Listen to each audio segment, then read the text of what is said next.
विद्यार्थियों, सादर नमस्कार। के की हिंदी में आपका हार्दिक स्वागत है। हम लोग बात कर रहे थे प्रेमचंद के आखिरी प्रसिद्ध उपन्यास गोदान के ऊपर कि किस प्रकार से गोदान किसान जीवन का आख्यान भी है और आधुनिकता का आख्यान भी है और सामंती व्यवस्था के पतन का आख्यान भी है। और इस गोदान के बहुत सारे अंशों या बहुत सारे अध्यायों पर हमने वीडियो बनाकर अपलोड किए हैं। अगर आप चाहें तो आप देख सकते हैं। आप गोदान को समझना चाहते हैं, उसके बारे में जानना चाहते हैं, उसके पात्रों के माध्यम से युगीन संदर्भ युगीन बोध को समझना चाहते हैं और सामाजिक संरचना, आर्थिक विषमता, जातिवाद, तमाम तरह की जो विषमताएं हैं, जेंडर, उन सारी चीजों को अगर आप समझना चाहते हैं तो गोदान के वो वीडियो देखिए। आप मेरे चैनल की यात्रा कर सकते हैं। लाइक कीजिए, सब्सक्राइब कीजिए, शेयर कीजिए और कमेंट कीजिए। अब आज हम जो बात करेंगे उसमें किस पर बात करेंगे कि जब गोबर अपने माता पिता से झगड़ा करके वापस अपनी पत्नी को लेकर लखनऊ चला जाता है, उसके बाद पीछे किस प्रकार से वीराना सा छा जाता है और धनिया बार बार बच्चे को याद करती है और अपनी बेटी के विवाह की तैयारियां भी उसको करनी है और तमाम तरह की जिम्मेदारियां हैं और आर्थिक विषमता का जो सांप है वो इनके जीवन में फन फैला कर बैठा हुआ है, लेकिन इनके पास उसका कोई समाधान नहीं है। मैंने कहा ना कि राय साहब की बेटी की शादी का बजट 1 लाख रुपया है और होरी की बेटी की शादी का बजट सिर्फ 200 रुपया है। वो भी उनके पास या होरी के पास वो पैसा भी नहीं है। तो इससे समाज की जो विषमता है उसका अंदाजा लगा सकते हैं आप। ठीक है। और ऐसा नहीं कि हिंदुस्तान में वो सारी चीजें बहुत, इस 2025 में हम बात कर रहे हैं, आज तो गरीबी हिंदुस्तान में नहीं है, ऐसी बात नहीं है। आज भी जो बड़े बड़े लोग हैं, नेता लोग हैं, जो पैसे वाले हैं, उनके बच्चों की शादियों का बजट करोड़ों रहता है, लेकिन गरीब आदमी 1 लाख रुपए खर्च करने में भी उसको सोचना पड़ता है। उसके पास इतना पैसा भी नहीं रहता है या इतना भी वो कमा नहीं पाता है। तो समाज की जो विडंबनाएं हैं, जो दुख है, जो जो कहते हैं कि वो विषमता का जो आधार है वो किस प्रकार से जो ऊपर है वो ऊपर ही जा रहा है और नीचे है वो और भी नीचे जा रहा है, जबकि दोनों को बराबर लेके आना है, लेकिन वो बराबर का सिलसिला कहाँ बन पा रहा है। आप भी भारत की डेमोक्रेसी से अच्छी तरह से परिचित हैं और आपको तमाम चीजों की जानकारी होगी ही। अब देखिए, गोबर के जाने के बाद क्या स्थिति होती है पीछे, उसको मैं पढ़ता हूँ। बहुत सारी चीजें आप समझ जाएंगे। गोबर और जूनिया के जाने के बाद घर सुनसान रहने लगा। धनिया को बार बार मुन्नू की याद आती रहती है। बच्चे की माँ तो जूनिया थी, पर उसका पालन धनिया ही करती थी। वो उसे उपटने मलती थी।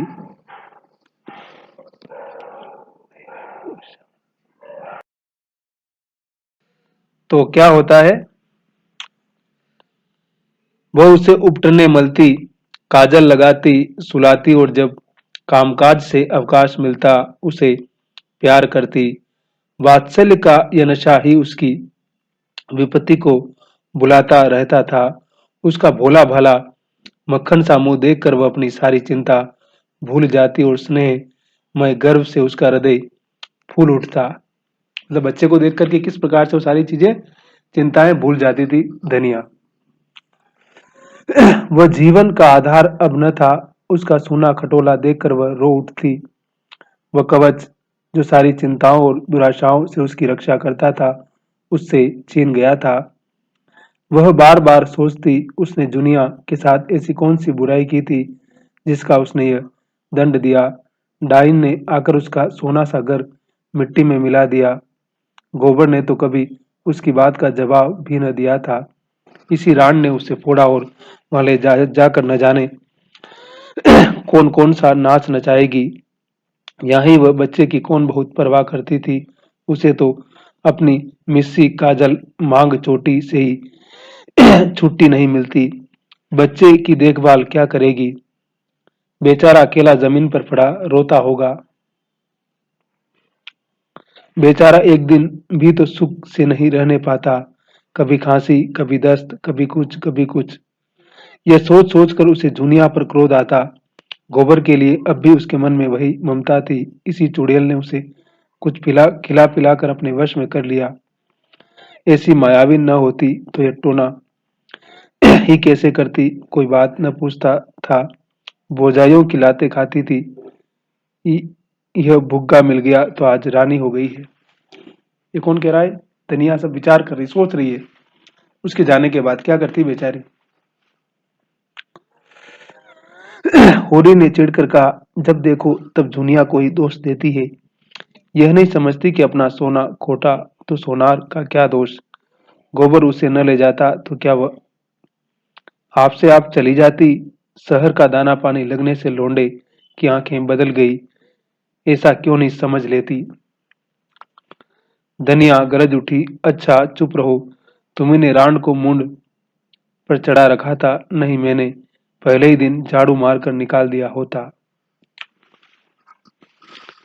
खलिहान में डांडे जमा हो गई थी। होरी बैलों को जुखर कर अनाज मांडने जा रहा था। पीछे मुंह फेर कर बोला, मान ले बहू ने गोबर को फोड़ ही लिया तो तू इतनी कूड़ती क्यों है। जो सारा जमाना करता है वही गोबर ने भी किया। अब उसके बाल बच्चे हुए, मेरे बाल बच्चों के लिए क्यों अपनी सांसत कराए, क्यों हमारे सिर का बोझ अपने सिर रखे। तुम ही उपद्रव की जड़ हो तो मुझे भी निकाल दे। ले जा बैलों को अनाज मांड, मैं हुक्का पीता हूँ। तुम चलकर चक्की पीसो, मैं अनाज मांडूंगी। विनोद में दुख उड़ गया। यानी दोनों हंसी मजाक करने लगते हैं अब। वही उसकी दवा है। धनिया प्रसन्न होकर रूपा के बाल गूंथने बैठ गई, जो बिल्कुल उलझ कर रह गए थे। और होरी खलिहान चला। रसिक बसंत सुगंध और प्रमोद और जीवन की विभूति लुटा रहा था। दोनों हाथों से दिल खोलकर कोयल आम की डालियों में छिपी अपनी रसीली मधुर आत्मस्पर्शी कूक से आशाओं को जगाती फिरती थी।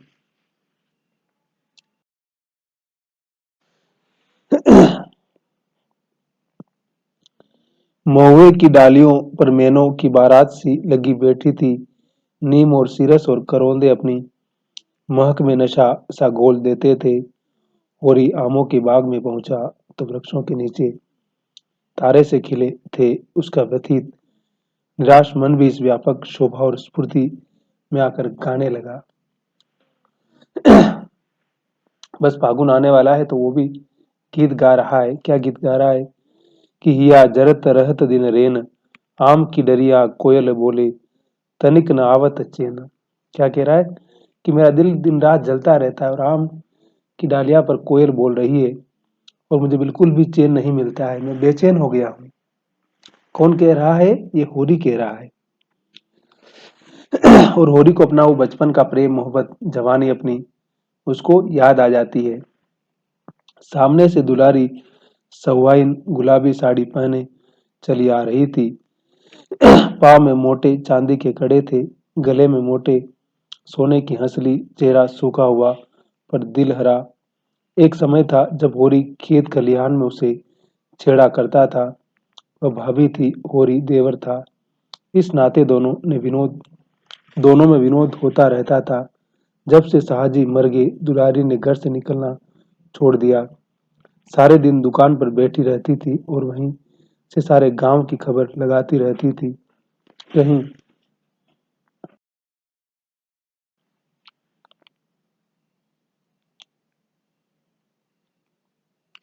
कहीं आपस में झगड़ा हो जाए, सहुआइन वहां बीच बचाव करने के लिए अवश्य पहुंचेगी। आने शुद्ध रुपये से कम पर रुपये उधार न देती थी।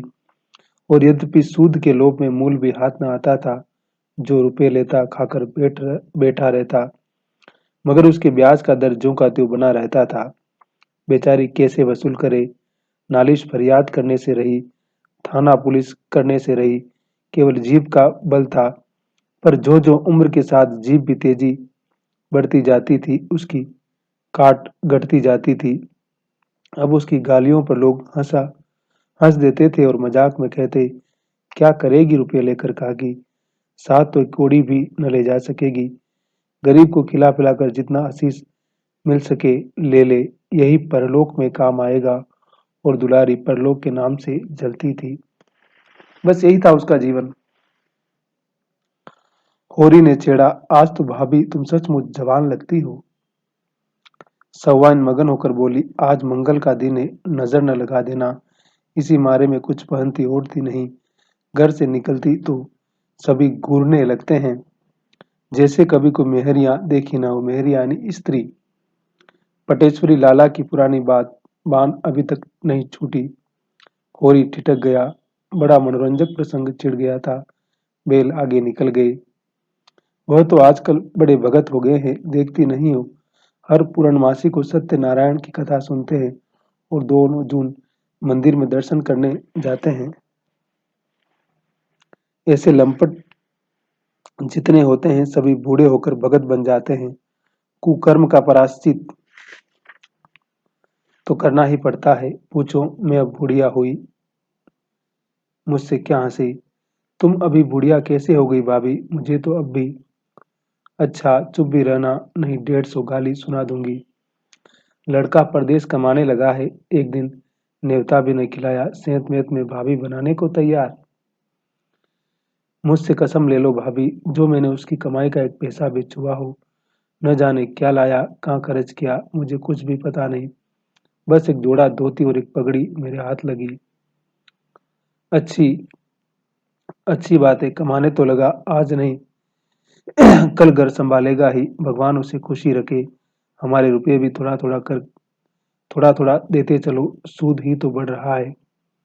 तुम्हारी एक एक पाई दूंगा भाभी, हाथ में पैसे आने दो, और खा ही जाएंगे तो कोई बाहर के तो नहीं, ये तो तुम्हारे ही।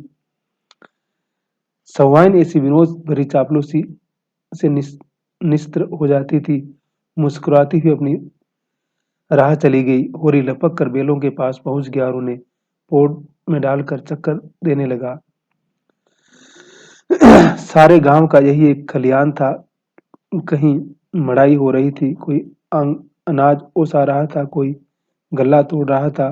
नाई, बारी, बड़ई, लोहार, पुरोहित। तो खलियान जब एक ही था तो सारे गांव के लोग वहीं पर अपना अनाज निकालते थे। कौन कौन थे उसमें? नाई, बारी, बड़ाई, लोहार, पुरोहित, भाट, भिखारी, सभी अपने अपने जेवरे लेने के लिए जमा हो गए थे। अब जो अनाज लेने के लिए आते हैं ना, वो सब लोग मांगने आते हैं, तो उनको अनाज भी तो देना था ना। एक पेड़ के नीचे झिंगुर सिंह खाट पर बैठे अपनी सवाई उगा रहे थे। कई बनिए खड़े गले का भावताव कर रहे थे। सारे खलिहान में मंडी की सी रौनक थी।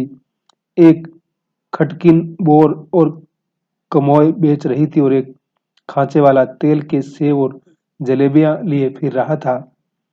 पंडित दातादीन भी होरी से अनाज बंटवाने के लिए आ पहुंचे थे और झिंगुरी सिंह के साथ खाट पर बैठे थे।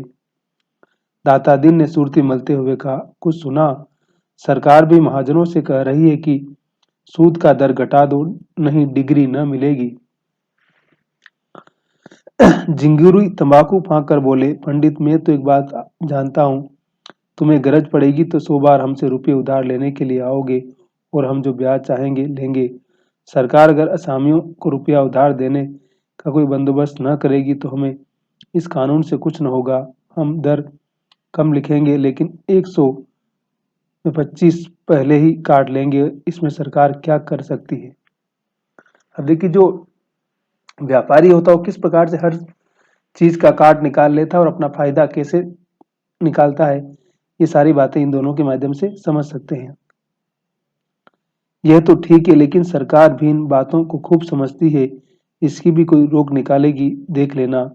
इसकी कोई रोक हो ही नहीं सकती। अच्छा, अगर वह शर्त कर दे, जब तक स्टाम्प पर गांव के मुखिया या करिंदा के दस्तखत न होंगे वह पक्का न होगा, तब क्या करोगे? असामी को 100 बार गरज होगी, मुखिया को हाथ पांव जोड़ के लाएगा और दस्तखत कराएगा, हम तो एक चौथाई काट ही लेंगे। और जो फंस जाओ, जाली हिसाब लिखा और गए 14 साल को। झिंगुर सिंह जोर से हंसा, तुम क्या कहते हो पंडित? तुम क्या तब संसार बदल जाएगा? कानून और न्याय उसका है जिसके पास पैसा है, कानून तो है कि महाजन किसी आसामी के साथ कड़ाई न करे, कोई जमींदार किसी काश्तकार के साथ सख्ती न करे, मगर होता क्या है, रोज ही देखते हो, जमींदार मुसक बंधवा के पिटवाता है और महाजन लात और जूते से बात करता है। जो किसान पोड़ा है उससे न जमींदार बोलता है न महाजन। ऐसे आदमियों से हम मिल जाते हैं और उसकी मदद से दूसरे आदमियों की गर्दन दबाते हैं। तुम्हारे ही ऊपर राय साहब के 500 रुपये निकलते हैं, लेकिन नौकेराम में है इतनी हिम्मत कि तुमसे कुछ बोले। वह जानते हैं तुमसे मेल करने ही में उनका हित है।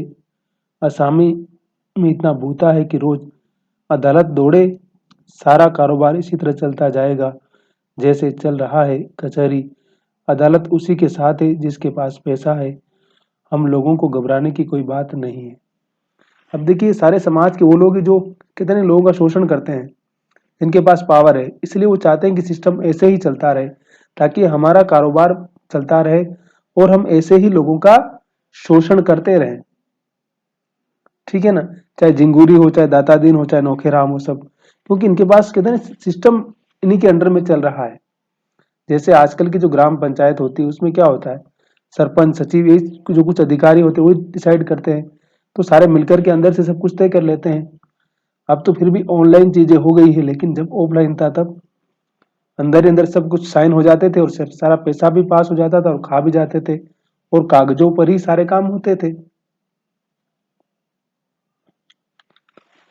ये कहकर उन्होंने खलिहान का एक चक्कर लगाया और फिर आकर खाट पर बैठते हुए बोले, हाँ मताई के ब्याह का क्या हुआ? हमारी सलाह तो है कि उसका ब्याह कर डालो, अब तो बड़ी बदनामी हो रही है। मते इनके लड़के की बात है ना, जो जो चमारे लड़की के साथ फंसा हुआ था, तो अब उसका धर्म भी भ्रष्ट हो गया था, बहुत सारी समस्या थी। तो दातादीन तो पंडित थे ना, बड़े धर्मात्मा बनते थे, तो अब उनकी बात तो सारा गांव जानता था, लेकिन उनके पास इन सारी चीजों का जैसे कोई जवाब नहीं था। वो क्या करते, तो कुछ कर नहीं पाता। दातादीन को जैसे ततैया ने काट लिया हो, बी मधुमक्खी ने। इस आलोचना का क्या आशय था वह खूब समझते थे। गर्म होकर बोले, पीठ पीछे आदमी को चाहे बके, हमारे मुंह पर कोई कुछ कहे तो उसकी मूछें उखाड़ लूं। कोई हमारी तरह नेमी बना तो ले। कितनों को जानता हूं जो कभी संध्या वंदन नहीं करते, न उन्हें धर्म से मतलब है, न कर्म से, न कथा से मतलब, न पुराण से। वह भी अपने को ब्राह्मण कहते हैं। हमारे ऊपर हंसेगा कोई जिसने अपने जीवन में एक एकादशी पिनागा नहीं की, कभी बिना स्नान पूजा किए मुंह में पानी नहीं डाला। नेम का निभाना कठिन है। कोई बता दे कि हमने कभी बाजार की कोई चीज खाई हो या किसी दूसरे हाथ का पानी पिया हो, उसकी टांग की राह निकल जाऊं। सिलिया हमारी चौखट नहीं लांगने पाती। चौखट बर्तन भांडे छूना तो दूसरी बात है। मैं ये नहीं कहता कि मतैय वो तो अच्छा काम कर रहा है, लेकिन जब एक बार एक बात हो गई तो ये पाजी का काम है कि औरत को छोड़ दे। मैं तो खुल्लम खुल्ला कहता हूँ, इसमें छिपाने की कोई बात नहीं है। स्त्री जाति पवित्र है। अब देखिए, अपना सारा ज्ञान देने के बाद बोल रहा है कि स्त्री जाति पवित्र है, लेकिन सीलिया इसलिए उसके परिवार की सदस्य नहीं बन सकती क्योंकि वो जाति से चमार है और ये पंडित जी है, और उसके साथ सोना है तो कोई दिक्कत नहीं, वो सब जायज है। दातादीन अपनी जवानी में स्वयं बड़े रसिया रह चुके थे, लेकिन अपने नेम धर्म से कभी नहीं चुके। मातादीन भी सुयोग्य पुत्र की भांति उन्हीं के पद चिन्हों पर चल रहा था। धर्म का मूल तत्व है पूजा पाठ, कथा, व्रत और चौका चूल्हा। जब पिता पुत्र दोनों ही मूल तत्व को पकड़े हुए हैं तो किसकी मजाल है कि उन्हें धर्म पथ भ्रष्ट कह सके। मतलब आप अगर आप बाहर के कर्मकांड सारे कर रहे हैं तो आप बहुत बड़े धार्मिक है। चाहे आपके संस्कार भले घटिया हो, आप भले कितने भी दुराचार कर रहे हैं, कितना भी लोगों का शोषण कर रहे हैं, वो सारी चीजें कोई मायने नहीं रखती। ये दाता दिन का कहना है। झिंगुरी सिंह ने कायल होकर कहा, मैंने तो भाई जो सुना था वह तुमसे कह दिया। दातादीन ने महाभारत और पुराणों से ब्राह्मणों द्वारा अन्य जातियों की कन्याओं के ग्रहण किए जाने की एक लंबी सूची पेश की और यह सिद्ध कर दिया कि उनसे जो संतान हुई है वो ब्राह्मण कहलाई, और आजकल के जो ब्राह्मण है वह उन्हीं की संतानों की संतान है। यह प्रथा आदिकाल से चली आई है और इसमें कोई लज्जा की बात नहीं है। क्या है मतलब, बहुत सारे पुराणों की बहुत सारी पुरानी कथाएं सुनाता है कि ब्राह्मण लोग अन्य जाति की कन्याओं के साथ इस प्रकार का संभोग करते रहे हैं पहले, ये हमारा अधिकार है, हम कर सकते हैं, हमारी कन्याओं के साथ कोई नहीं कर सकता है। और कह रहा है कि हम बिल्कुल सही रास्ते पर जा रहे हैं, मतलब हम जो कर रहे हैं बहुत महान काम है, लेकिन तुम कर रहे हो वो पाप है, क्योंकि हम तो ब्राह्मण है ना, पंडित है भाई, हमारे पास सारे अधिकार सुरक्षित हैं, हम कुछ भी कर सकते हैं। झिंगुरी सिंह उसके पांडित्य पर मुग्ध होकर बोले, तब क्यों आजकल लोग वाजपेयी और सुगुल बनते फिरते हैं? समय समय की प्रथा है, और क्या किसी में उतना तेज तो हो, विष खाकर तो उसे पचाना तो चाहिए, विष यानी विष। यह सतयुग की बात थी, सतयुग के साथ गई, अब तो निवाह बिरादरी के साथ मिलकर रहने में है, मगर करूं क्या, कोई लड़की वाला आता ही नहीं, तुमसे भी कहा औरों से भी कहा, कोई नहीं सुनता, तो मैं क्या लड़की बनाऊं? झिंगुर सिंह ने डांटा, झूठ मत बोलिए पंडित, मैं 2 आदमियों को फांस फूंस कर लाया था तुम्हारे पास, मगर तुम मुंह फैलाने लगे तो दोनों कान खड़े करके निकल भागे। आखिर किस बिरते पर 1500 मांगते हो तुम? 10 बीघे खेत और भीख के सिवा तुम्हारे पास और क्या है? बोला कि तुम्हारी औकात क्या है? दाता दीन के अभिमान को चोट लगी, दाढ़ी पर हाथ फेर कर बोले, पास कुछ न सही, मैं भीख भी मांगता हूँ, लेकिन मैंने अपनी लड़कियों के ब्याह में 500 दिए हैं, फिर लड़के के लिए 500 क्यों न मांगू? किसी ने सेंत मेत में मेरी लड़की ब्याह ली होती तो मैं भी सेंत में लड़का ब्याह लेता। रही हैसियत की बात, तुम जजमानी को भीख समझते हो। अब देखिए, ब्राह्मण लोग कहते हैं कि जजमानी करना हमारा काम है, ये हमारा धंधा है। ये देखिए दाता दिन खुद कह रहे हैं, ये भीख नहीं, ये हमारा काम है। जैसे एक मजदूर मजदूरी करने जाता है, उसको पैसा मिलता है, वैसे ही हम जजमानी करते हैं, हमें पैसा मिलता है। इसमें भीख की बात कहां से आ गई? ऐसा जस्टिफाई कर रहे हैं पंडित खुद।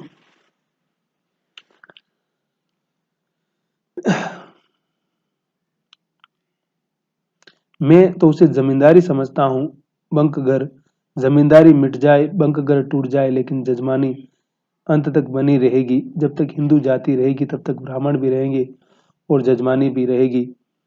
सालक में मजे से घर बैठे सौ सौ दो फटकार लेते हैं, कभी भाग लड़ गया और तो 4-5 ही मार लिया। कपड़े बर्तन भोजन अलग, कहीं न कहीं नीति कारपरोजन पड़ा ही रहता है, कुछ न मिले तब भी 1-2 थाल और 2-4 आने दक्षिणा मिल ही जाती है। ऐसा चैन न जमींदारी में है न साहूकारी में। तो पंडित क्या कह रहा है कि जमींदारी खत्म हो जाएगी, साहूकारी खत्म हो जाएगी, लेकिन ब्राह्मणों का काम हमेशा चलेगा। जब तक हिंदू समाज है तब तक धंधा चलता रहेगा हमारा। इसलिए हमें चिंता की बात नहीं, भले लोकतंत्र आ रहा हो और भले जागीरदारी खत्म हो रही हो, भले सामंती सिस्टम खत्म हो रहा हो, उससे हमें कोई लेना देना नहीं है, उसमें हमारा कहीं कोई नुकसान नहीं है। हमारा जो जजमानी का काम है, ब्राह्मण पुरोहिती सेवा, पूजा पाठ करवाना, शादियां करवाना, सारे जो काम है वो सारे हमेशा चलते रहेंगे, इसलिए हमें चिंता की कोई जरूरत नहीं है।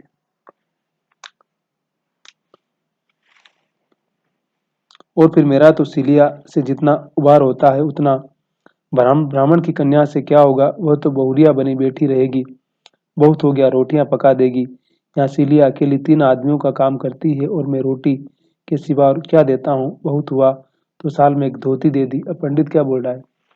सिलिया भले ही नीची जाति की, लेकिन वो कितना 3 आदमियों का काम करती, कितनी मेहनत करती है हमारे लिए, और मैं उसको सिर्फ खाना खिलाता हूँ बस, और कभी साल में एक आध साड़ी दे दी, बाकी वो खर्चा भी तो नहीं करता हूँ। नहीं, वो तो मेरे लिए नौकर की तरह, फ्री की नौकर है। दूसरे पेड़ के नीचे दादादीन का निजी पेरा था, 4 बैलों में मड़ाई हो रही थी। गन्ना 4 बैलों को हाँक रहा था। सिलिया पेड़ से अनाज निकाल निकाल कर ओसा रही थी और मातादीन दूसरी ओर बैठा अपनी लाठी में तेल मल रहा था। सिलिया सांवली सलोनी छरहरी बालिका थी, जो रूपवती न होकर भी आकर्षक थी। उसके हास्य में, चितवन में, अंगों में विलास में हर्ष का उन्माद था। उससे उसकी बोटी बोटी नाचती रहती थी, सिर से पांव तक भूसे के अणुओं में सनी पसीने से तर सिर के बाल आधे खुले। वह दौड़ दौड़ कर अनाज उसा रही थी, मानो तन मन में से कोई खेल रही हो। माता दिन ने कहा, आज सांझ तक नाच बाकी न रहे सिलिया, तू थक गई हो तो मैं आऊं। सिलिया प्रसन्न मुख बोली, तुम काहे को आओगे पंडित, मैं संध्या तक सब ओसा दूंगी। अब देखिए कि मतलब वो उसकी पत्नी है, उसको बस संतान भी पैदा हो गया है, सब कुछ है, लेकिन मैंने कहा ना कि बस भारत की जो सामाजिक व्यवस्था है उसमें समस्या आ रही है, इसलिए उसकी पत्नी नहीं बन सकती है। बाकी वो कितना काम करती है उसके घर का और कितनी निष्ठा और ईमानदारी से समर्पित है वो लड़की, मतलब उसका कोई हद भी नहीं है। अच्छा तो मैं अनाज ढो ढो कर रखाऊं तो अकेली क्या क्या कर लेगी, तुम घबराओ, घबराते क्यों हो, मैं उसा दूंगी, ढोकर रख भी आऊंगी, पर रात तक यहाँ दाना भी न रहेगा। कह कि सारा काम मैं कर दूंगी पंडित, तुमको चिंता करने की जरूरत नहीं है। दुलारी सावन आज अपना लहना वसूल करती फिरती थी। सिलिया उसकी दुकान से होली के दिन 2 पैसे का गुलाबी रंग लाई थी, अभी तक पैसे न दिए थे। सिलिया के पास आकर बोली, क्यों री सिलिया, महीना भर रंग लाए हो गया, अभी तक पैसे नहीं दिए, मांगती हूँ तो मटक कर चली जाती है, आज मैं बिना पैसे लिए न जाऊंगी। अब देखिए सावन भी पैसा मांगती थी तो सोचा कि अनाज निकल रहा है तो ले जाऊंगी, लेकिन यह पंडित उसको देने नहीं देता। बेचारी जब दे देती है तो पंडित बोलता है कि तुम्हारा इसमें कोई हक नहीं है, तो बेचारे की इंसल्ट कर दी है। पंडित जब सड़क जाता है तो उसको अनाज दे देती, लेकिन पंडित आते उसको बोलता है कि तुमने उसको अनाज क्यों दे दिया, यहाँ पर तुम्हारा कहीं कोई अधिकार नहीं है। माता दिन चुपके से सरक गया।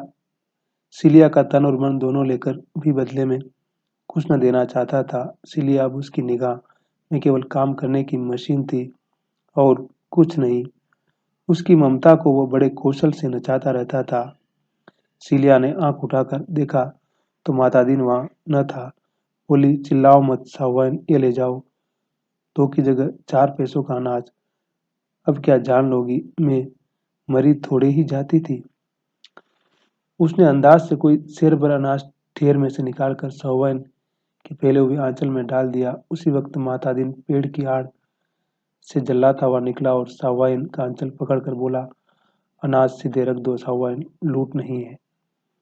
फिर उसने लाल लाल आंखों से सिलिया को देखकर डांटा, तूने अनाज क्यों दे दिया, किससे पूछ कर दिया, तू कौन होती है मेरा अनाज देने वाली। और बेचारी दिन भर खिस रही, काम कर रही है, और यहाँ बिल्कुल उसकी इंसल्ट कर देता है और उसको वापस अनाज देना पड़ता है बेचारी को। वापस अनाज डलवा देता है पंडित। वो लड़की रो रही है लेकिन नहीं सुनता है उसकी, तो क्या बोलती है, नहीं मुझे कोई अख्तियार नहीं, काम करती खाती जो तू चाहे खा, खा भी लुटा भी, तो ये यहाँ न होगा। अगर तुझे यहाँ न रहना पड़ता हो तो कहाँ और जाकर अपना काम कर, मजदूरों की कमी नहीं है, सेहत में नहीं लेते, खाना कपड़ा देते हैं। और पंडित खुद बोल रहा है, जबकि उसकी मतलब एक तरह से पत्नी ही है वो, लेकिन बोल रहा है कि तुम मेरे लिए मजदूर हो सिर्फ, और हम तुम्हें कुछ कुछ पैसा दे रहे हैं, और हमारे पास मजदूरों की कमी नहीं है। अगर तुमको काम करना है तो करो, नहीं तो तुम यहाँ से जा सकती हो।